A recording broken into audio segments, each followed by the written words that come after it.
Yo les gars, on se retrouve aujourd'hui pour une nouvelle vidéo. Aujourd'hui, on s'intéresse à Altergeist, qui est un des decks que j'ai le plus joué, donc franchement je kiffe, qui a eu du support dans Duelist Nexus. Donc j'avais déjà fait des vidéos à l'époque où je parlais un petit peu de comment jouer le deck basiquement, etc., les effets de toutes les cartes. Donc aujourd'hui, ce qu'on va faire, c'est qu'on va juste parler des nouvelles cartes et parler un petit peu de la decklist, ce qui a changé, et voir aussi un combo de base, peut-être même deux combos de base, qui sont maintenant dans Altergeist, étant donné que maintenant on peut faire des combos.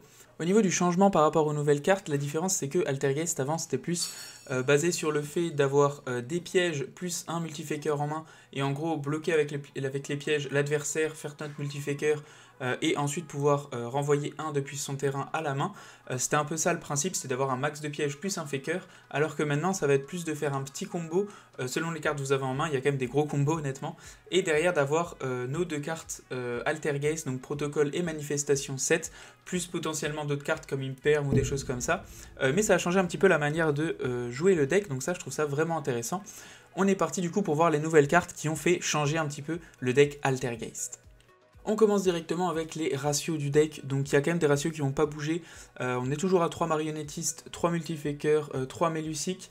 Pour Silkitius, on part maintenant sur un Silkitius pour certaines decklists, il y en a qui en jouent toujours 2. Personnellement, je la touche dans tous les cas dans ma main, que je la joue à 2 ou à 1, donc je préfère la jouer à 1.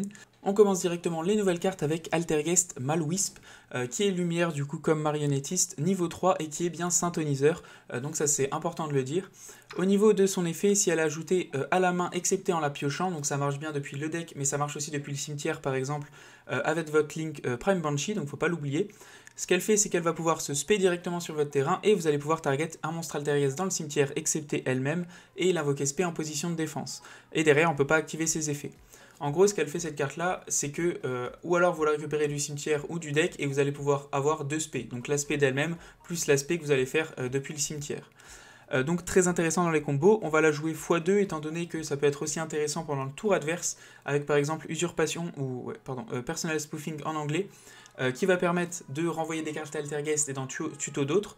Par exemple, si vous avez que un multifaker au cimetière, vous pouvez faire votre usurpation, donc votre spoofing, vous renvoyez une carte Altergeist, vous allez chercher Malwisp, elle se spé, effet de Malwisp sur le terrain, vous allez spé multifaker du cimetière, effet de multifaker, vous allez chercher d'autres choses. Donc elle est très pratique dans beaucoup de cas, dans des combos de base, mais aussi dans certaines situations du quotidien. Donc très pratique, on va la jouer x2. Et on n'a pas du tout envie de la piocher pour le coup. Ensuite, au niveau de la deuxième carte qu'on va jouer x3, c'est Pukeri qui est sorti dans une autre extension, mais qu'on commence à jouer seulement depuis cette extension-là, étant donné qu'avant on faisait juste une Link 2 Extia, mais c'est vraiment, ça allait pas plus loin au niveau des combos. Au niveau de son effet, du coup, si on contrôle un monstre Altergeist et qu'on veut faire une Link Altergeist, on peut l'utiliser depuis notre main en tant que matériel, et derrière on peut utiliser cet effet qu'une fois par tour. Si y a un monstre Link qui invoque Link sur le terrain, vous, tant qu'elle est dans le cimetière, vous pouvez la récupérer en main. En gros, vous faites une Link avec, elle part au cimetière, il y a une Link qui s'invoque, vous la reprenez en main. Ce qu'il y a de pratique avec cette carte-là, c'est qu'elle va surtout comboter avec votre Melusic. Melusic plus Pukeri va faire un beau combo honnêtement. Mais c'est un peu la seule avec qui elle va faire un gros combo, mais par contre elle va débloquer dans certaines situations, elle reste Altergeist, donc elle est super intéressante. Et la dernière du coup ça va être Altergeist Peritrator, donc la feu, en fait c'est une espèce de version feu de Melusic, donc elle a à peu près les mêmes effets. Si on attaque direct avec elle et qu'on fait des dommages à notre adversaire, on va pouvoir piocher un, donc au lieu d'envoyer un au cimetière avec Melusic, et si elle a envoyé depuis notre terrain au cimetière, on va pouvoir envoyer une carte Altergeist depuis notre main, deck ou face-up depuis notre terrain au cimetière. Cette carte-là, elle va aller avec la nouvelle piège Altergeist Rétalisation, juste ici. Donc cette piège-là, son premier effet, c'est qu'on va pouvoir target un monstre Link dans le cimetière et l'invoquer spé. Donc c'est un bon effet, et c'est surtout le deuxième effet qu'on applique le plus. C'est qu'on va pouvoir la bannir depuis notre cimetière, et immédiatement après que cette carte soit résolue, on va pouvoir invoquer normalement un monstre Altergeist donc depuis notre main, et on peut utiliser cet effet qu'une seule fois par tour. Ce qu'il y a d'intéressant, c'est que du coup on va pouvoir invoquer Peritrator sur notre terrain, l'envoyer au cimetière en faisant une link, derrière activer son effet, envoyer la piège, et derrière la piège nous permet encore de faire une invocation de plus. Honnêtement c'est celle le plus controversée, Peritrator, il y en a qui la jouent, il y en a qui la jouent pas étant donné que ça rentre quand même 2 briques, mais personnellement je la joue parce que je trouve ça mieux au niveau des combos, ça va un peu plus loin, je trouve ça un petit peu meilleur.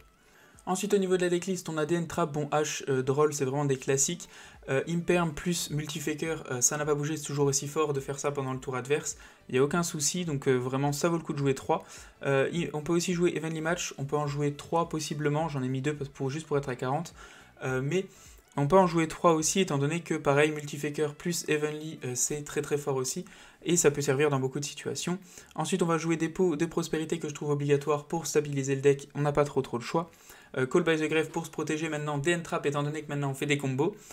Et One for One, on peut le jouer maintenant. Avant, je le trouvais vraiment mauvais dans le deck, étant donné qu'on n'avait pas forcément assez de monstres pour pouvoir défausser un monstre SP, on n'avait pas vraiment trop de value.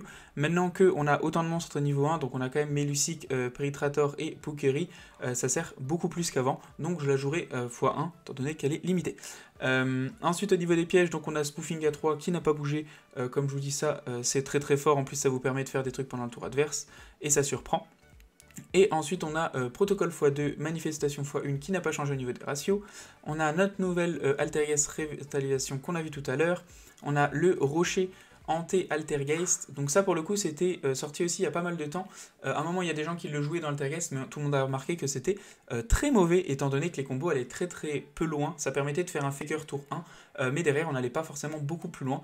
Donc elle avait arrêté d'être jouée. Clairement maintenant avec les combos qu'on peut faire avec Marionnettiste et Multifaker, c'est une carte super intéressante qu'on va obligatoirement jouer dans le deck, x1. Voilà à ce niveau-là. Au niveau de l'extra deck, qu'est-ce qui a changé? Au niveau de No Link 1, ça n'a pas changé. Toujours 3 Extia, Phoenix Unicorn et Access Code comme dans tous les decks. On a notre Prime Banshee qu'on joue toujours x1. J'ai vu des decklists qui l'a joué x2. J'ai envie de dire pourquoi pas, ça peut être utile. Après, on la sort quand même beaucoup plus souvent qu'à l'époque, étant donné qu'à l'époque c'était un peu plus situationnel de sortir une Prime Banshee. Maintenant, dans un combo de base, c'est pas rare de voir une Prime Banshee qui sort directement. Ensuite, on va jouer la Link 4 Memory Gant, qui n'est pas nouvelle, mais elle, en gros, elle permet juste, durant la battle, de sacrifier un monstre, on gagne l'attaque. Ensuite, on peut détruire un monstre de l'adversaire, on retape, elle permet vraiment de TK, mais rien de plus, c'est pas forcément elle qu'on va sortir le plus souvent de notre extra deck, clairement. Ensuite, on va jouer par contre de Adminia, qui est vraiment la Link 4 qui change un petit peu la donne aussi. Donc pour l'invoquer, c'est 2 monstres Altergeist. Si cette carte est invoquée par Link, on va pouvoir set une piège Altergeist depuis notre deck. Donc en gros, notre principe de base, c'est de set une piège avec Marionnettiste, donc ou Protocole ou Manifestation. Et la deuxième, on va aller chercher avec Adminia. Ça rappelle vraiment un petit peu comment est joué Salamangreat de nos jours, étant donné qu'il y a la Link 4 qui va chercher une des pièges, plus un des monstres qui va chercher une des pièges aussi, et du coup eux ils ont Rage plus Roar, et dans Altergeist on a Protocole plus Manifestation. Il y a vraiment une vraie parallèle à ce niveau là je trouve. Au niveau de son deuxième effet qui est aussi super intéressant, tant que cette carte est face-up sur le terrain, on va pouvoir, durant la main phase, effet rapide, envoyer une carte qu'on contrôle au cimetière, et derrière target un monstre effet de l'adversaire, prendre le contrôle, et ce monstre devient un monstre Altergeist. Donc ça peut nous servir pendant notre tour pour faire plus de dégâts ou pour faire des links, et ça peut servir pendant le tour adverse pour faire tout simplement répression la carte piège, sauf que c'est votre monstre qui fait l'effet. Donc très forte aussi cette carte là, x2, franchement obligatoire. Ensuite on a Herald of the Arclight, c'est tout simplement dans certaines situations vous allez avoir Malwisp niveau 3 plus un niveau 1 comme Pukeri ou Melusic, et ça vaut le coup de faire plutôt un Herald que quelque chose qui nous sert à rien sur le terrain. Au niveau de la dernière carte qui est jouée, c'est Dragvirion, qui est pareil sorti il y a pas mal de temps mais qui est seulement utile à partir de maintenant. Étant donné que pour l'invoquer il faut un monstre synthoniseur, un monstre non synthoniseur, du coup donc dans Altergeist on va utiliser 2 monstres de niveau 3, on va utiliser notre Malwisp et notre Multifaker. Ce monstre là on le sort dans notre combo le plus vénère du coup avec Marionnettiste et Multifaker, mais sinon on va pas forcément trop la sortir. Ses effets, c'est que si l'adversaire tape avec un monstre invoqué SP, on va pouvoir retourner un monstre Altergeist qu'on contrôle à la main et annuler l'attaque. Et le deuxième, c'est que si cette carte est sacrifiée et envoyée au cimetière, on va pouvoir la respé une fois par tour. Qu'est-ce qu'il y a d'intéressant avec cet effet-là, c'est que dans nos combos, tour 1, elle va nous permettre d'avoir plus de ressources parce qu'on peut la sacrifier gratos pour faire l'effet de notre Prime Banshee, et ensuite elle revient sur le terrain. Et ensuite, pendant le tour adverse, ça peut tout simplement servir pour Extia. Vous allez la mettre sur la ligne de Extia. Extia, vous allez pouvoir sacrifier votre Dragvirion pour annuler un effet. Vous allez pouvoir le respect, réannuler un effet de magie piège. Et du coup, ça vous fait déjà 2 annulations avec une seule carte. Donc ça reste un très bon effet. Au niveau des pièges et au niveau de la decklist, c'est clairement un truc basique. Il y a vraiment possibilité de faire plein de choses, de changer les pièges, de jouer des barrières dimensionnelles, de jouer des skill drain, étant donné que skill drain avec protocole, ça reste très fort. Mais c'est vraiment une liste vraiment basique. On va partir tout de suite pour les combos de base que je vais vous montrer, et vous allez pouvoir un petit peu plus vous imaginer ce qu'on peut faire avec le deck maintenant. C'est quand même assez hallucinant honnêtement. On commence directement avec le premier combo, donc il va vous falloir une Melusic plus une Pukeri, donc on va invoquer Melusic. On va ensuite pouvoir faire directement une link grâce à l'effet de notre Punkeri en main. On va faire notre link, on va activer nos deux effets. En plus, on va pouvoir chain block pour éviter de se prendre H. Donc on va faire Melusic en 1 et on va faire notre Punkeri en 2. On récupère notre Punkeri en main. On va pouvoir tuto notre Malwisp depuis notre deck. Malwisp qui va activer son effet. On va pouvoir la spéciale sur le terrain. Derrière, on active son effet aussi. On va pouvoir aller chercher notre Melusic. Ensuite, on va pouvoir faire notre link 3. Donc on va faire juste ici notre link 3, activer son effet à Extia dans le cimetière pour tuto.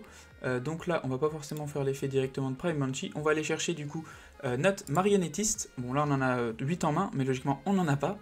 Ensuite, on va activer l'effet de Prime Banshee. On va sacrifier notre Melusic et on va aller chercher notre Multifaker. Multifaker, on va le spé, on va activer son effet sur le terrain. Et on va spé à ce moment-là notre Peritrator. Peritrator, on le spé. Ensuite, on va pouvoir accéder à notre Link 4 Adminia en utilisant bien notre monstre niveau 1. Ensuite, on active tous les effets. Donc, on va pouvoir chain block, on va faire l'effet de Adminia qui nous importe le plus. On va faire Peritrator qui est le deuxième qui nous importe le plus. Et en dernier, Prime Banshee pour recycler. Prime Banshee, pour le coup, je vais récupérer Melusic parce que je trouve ça plus intéressant. Au niveau de la carte que je vais envoyer au cimetière, je vais bien envoyer Revitalisation. Et au niveau de la carte que je vais set, donc là pour le coup j'en ai pas encore, donc je vais pouvoir set ma protocole qui est plus importante. Derrière ma piège, je me demande si j'ai envie d'activer l'effet. Pour le coup, je peux l'activer directement. Et je vais invoquer mon marionnettiste dans cette zone-là, c'est important. Et vu que c'est une invocation normale, je vais pouvoir activer son effet. Du coup, je vais mettre ma manifestation sur le terrain. Derrière, je vais pouvoir activer son autre effet, envoyer mon Multifaker au cimetière et réinvoquer Extia sur le terrain, comme ceci. Là, ce qui se passe, c'est qu'on a du coup notre protocole pour protéger nos monstres, annuler un effet de monstre. On a manifestation pour aller chercher notre Multifaker dans le cimetière. On a Extia qui va avoir une annulation de magie piège, plus après quand on va faire Faker, on va le remettre ici, donc une deuxième annulation de magie piège logiquement. Ça dépend selon le timing. Ensuite, on va avoir Adminia qui va pouvoir prendre un monstre de l'adversaire à effet et le mettre de notre côté. Et bah voilà, c'est déjà pas mal en vrai de vrai, hein. Ça fait pas mal d'interrupts. Hein. Juste pour vous montrer, on va aller en end phase. Là, du coup, l'adversaire, on va le laisser faire un petit peu. On va laisser faire un petit peu. Voilà, donc là, par exemple, il active une magie. On va faire l'effet d'Extia. On va annuler en sacrifiant notre marionnettiste. Ensuite, on va pouvoir faire l'effet de manifestation. On va remonter notre Multifaker. Hop, on va pas de chain. On va le mettre juste ici. La Multifaker va activer son effet. Donc là, même s'il a une autre magie, on va pouvoir l'annuler directement. Et on va pouvoir aller chercher notre Silkitius qui va nous permettre de bounce 1. On arrive maintenant au second combo qui inclut du coup un marionnettiste plus un Multifaker. Donc ce qu'on va faire, c'est qu'on va norm notre marionnettiste, activer son effet. On va set Undead Rock juste ici. On va pouvoir activer Undead Rock directement en défaussant notre Multifaker. Derrière, on va activer le deuxième effet de marionnettiste. On va envoyer ça au cimetière pour invoquer Multifaker. Hop, on va activer l'effet de Multifaker. Ce qu'on va faire, c'est qu'on va aller chercher notre Melusic. Derrière, on va faire notre Extia juste ici. On va prendre bien notre Melusic plus notre Faker. Ensuite, on va activer l'effet de Melusic dans le cimetière pour aller chercher Malwisp. Malwisp, on va activer son effet aussi. L'invoquer spé, hop, comme ceci. Activer l'effet de Malwisp, on va pouvoir réinvoquer notre Multifaker. C'est bien important d'invoquer Multifaker pour qu'on ait accès à notre synchro. On va faire notre Dragvirion juste ici. Hop. Derrière, ce qu'on va faire, c'est qu'on va faire notre Link 3. Donc on va passer par notre Prime Banshee juste ici. Hop. On va activer l'effet d'Extia pour aller tutoriser. On va aller tutoriser notre piège. On va aller chercher notre manifestation, étant donné que on va aller chercher la deuxième piège avec notre Link 4, mais que notre marionnettiste a déjà fait son effet avec Undead Rock. Du coup, on va pouvoir activer l'effet de Prime Banshee, sacrifier notre Dragvirion. Donc là, vous avez deux possibilités, ou alors de jouer Peritrator et d'invoquer Peritrator pour avoir quelque chose de plus dans le cimetière, ou alors vous pouvez jouer Punkeri, donc on va invoquer Punkeri juste ici. Derrière, on va pouvoir activer l'effet de Dragvirion, comme il s'est fait sacrifier, on peut le respect une fois par tour. Et derrière, je vais faire ma Link 4 avec ces deux-là, juste ici. Je vais pouvoir récupérer, du coup, je vais pouvoir chain block avec tous mes monstres. Donc je vais faire mon Adminia qui est le plus important. Ensuite, je vais faire ma Prime Banshee pour recycler mon Multifaker en main. Et derrière, je vais pouvoir faire mon Punkeri pour le rajouter à ma main. Là, je vais bien set mon protocole comme j'avais pris manifestation. Je vais pouvoir set ma manifestation. Derrière, j'ai bien un Multifaker en main qui va pouvoir proc sur la piège. Donc là, je vais faire end phase. Et pendant le tour adverse, je vais bien faire ma manifestation, réinvoquer mon Extia dans cette zone juste ici. Là j'ai la possibilité de faire mon multifaker, donc pourquoi pas, tout dépend de si vous voulez le faire directement ou non. Là pour vous montrer, je vais l'invoquer, je vais faire mon multifaker et je vais pouvoir aller chercher mon Silky Tooth depuis le deck. Derrière l'adversaire va pouvoir faire ses bails, donc là on a encore une fois l'effet de Silky Tooth pour bounce, on a protocole qui nous permet d'annuler un effet de monstre, on a 2 negates de magie et piège, et on a le fait de pouvoir prendre un monstre de l'adversaire. Donc là il va faire une magie, je vais pouvoir faire l'effet de Extia, sacrifier mon Dragvirion, je chain ici cheveux mais j'ai pas envie. Hop, et je vais pouvoir refaire l'effet de Dragvirion qui va se remettre dans la zone de Extia. Et derrière, on a une magie piège. On peut renegate et l'envoyer au cimetière. Donc voilà pour le deuxième combo qui est aussi super intéressant avec Dragvirion. Honnêtement, le deck, moi je le trouve super stylé. Voilà, j'ai fait la vidéo, je me suis fait matrixer. Est-ce que je vais aller sur Card Market, m'acheter toutes les cartes? Oui! Voilà, en plus ça coûte vraiment pas grand chose ce deck là, donc franchement c'est vraiment cool. Seul problème c'est que je trouve que on a beaucoup plus de possibilités de combo, mais du coup on a beaucoup plus de briques avec Undead Rock, avec certaines niveaux 1 qu'on n'a pas forcément envie de toucher tout le temps. Et deuxième chose c'est que maintenant on prend Nib et pour le coup on n'a rien pour nous protéger de Nib, donc c'est bien beau de faire des combos, mais Nibiru il va pas nous rater le frérot. Donc voilà, merci en tout cas d'avoir regardé, et puis laissez un like, abonnez-vous, ciao ciao.